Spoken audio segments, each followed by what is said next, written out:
Corps commander house میں صوبائی کابینہ کا کوئی اجلاس نہیں ہوا. ہاں البتہ کور کمانڈر صاحب نے کابینہ کو وزیر اعلیٰ سمیت بریفنگ کے لیے بلایا تھا، اور وہ بریفنگ خیبر پختونخوا صوبے کے جو سیکیورٹی کے حالات ہیں اور جو دہشت گردی کے واقعات ہو رہے ہیں ان کے تناظر میں تمام کابینہ کو انہوں نے دعوت دی تھی افطار کی.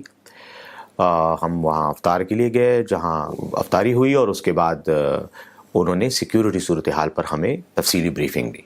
تو چونکہ پاکستان کی فوج کی یہ بنیادی ذمہ داری ہے کہ وہ ہماری جو سرحدیں خیبر پختونخوا کی سرحدیں افغانستان کے ساتھ ملتی ہیں، اور وہاں پر جو سیکیورٹی کی صورتحال ہے یا جو خیبر پختونخوا میں دہشت گردی کے واقعات ہو رہے ہیں اس کی بنیادی ذمہ داری فوج کی ہے، ان واقعات کے تدارک کی، ان کو روکنے کی، اور عمومی طور پر سیکیورٹی کو مینٹین رکھنا.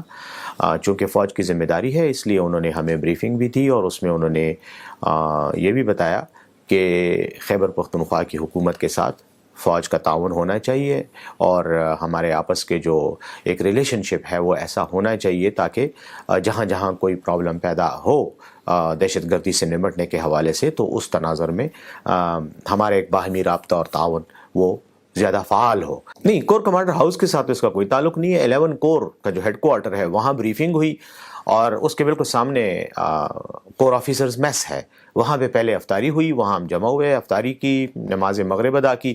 اس کے بعد ہم کور ہیڈ کوارٹر آئے 11 کور کے، اور وہاں پر ہمیں ان کا ایک آڈیٹوریم ہے جس میں ہمیں پریزنٹیشن دی گئی.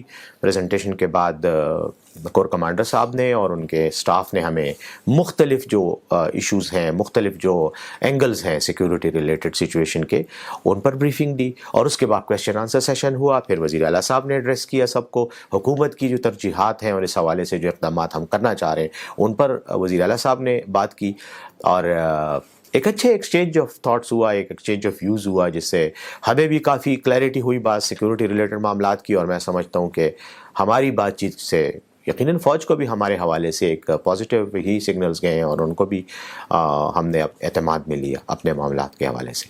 تو پہلے تو کور کمانڈر ہاؤس میں نہیں ہوا، کور ہیڈ کوارٹر میں ہوا، اجلاس نہیں ہوا، بلکہ ان کی دعوت پر ہم گئے اور انہوں نے ہمیں افطار کی دعوت دی، اور اس کے بعد انہوں نے ہم سیکیورٹی پہ بریفنگ دی.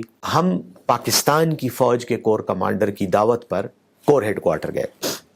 ہم انڈیا کی فوج کی کور کمانڈر کی دعوت پر انڈین آرمی کے کور ہیڈ کوارٹر نہیں گئے. یہ ہمارا ملک ہے، ہماری فوج ہے، ہمارے بھائی ہیں، ہماری بہنیں ہیں اس فوج میں. اس ملک کے لیے وہ قربانیاں دے رہے ہیں، ہر روز دے رہے ہیں. آج بھی آپ کو پتہ ہے کچھ دیر پہلے ایک واقعہ ہوا ہے، کل بھی ایک واقعہ ہوا تھا، فوج پر حملے ہوئے ہیں، شہید ہو رہے ہیں، زخمی ہو رہے ہیں. تو اگر ہم ان کے ساتھ تعلق ہی نہیں رکھیں گے تو یہ ملک کا نظام کیسے چلے گا؟ اور خاص طور پر اس ایریا میں جو ان کا اسپیسیفک ایریا ہے، جس میں ان کی ایکسپرٹیز ہے، جس میں ان کی مہارت ہے، اور جو ان کی ذمہ داری ہے یعنی سیکیورٹی، اس معاملے میں اگر ہم ان کے ساتھ رابطہ نہیں رکھیں گے تو کس کے ساتھ رکھیں گے؟